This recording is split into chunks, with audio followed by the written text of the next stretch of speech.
आणि माजी केंद्रीय मंत्री शरद पवारांनी ईव्हीएमवर शंका उपस्थित केली आहे। ईव्हीएम हॅक होऊ शकतं हे लक्षात आलंय असं सांगताना निवडणूक आयोग तरी चुकीचं वागणार नाही असं वाटत होतं अशा शब्दात शरद पवारांनी हल्लाबोल केला। त्यावर जनतेचा कौल मान्य केला पाहिजे अशा शब्दात अजित पवारांनी प्रत्युत्तर दिलंय।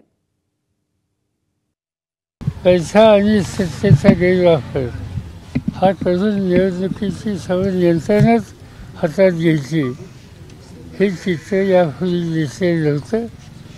ते यावेळी महाराष्ट्रात बघायला मिळाले आणि त्याचा परिणाम लोकांची अस्वस्थता वाढलेली आहे। आता ती आकडेवारी जी आलेली आहे शेवटच्या 2 तासाची ती धक्कादायक अशा प्रकारची आहे।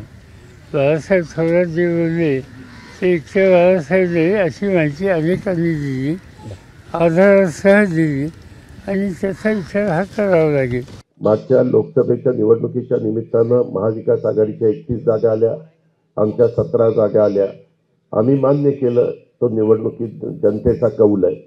त्याच्यामध्ये ईव्हीएमच्या बद्दल कोणी बोललं नाही, आम्ही पण बोललो नाही। माझं स्वतःचं उदाहरण मी सांगतो की जी गावं मला मायनस गेली होती ती सगळी प्लस गेली आणि त्यांनी सांगितलं यावेळेस आम्हाला तुम्हाला द्यायचं आहे, आम्हाला विधानसभेमध्ये तुम्ही गेला पाहिजे।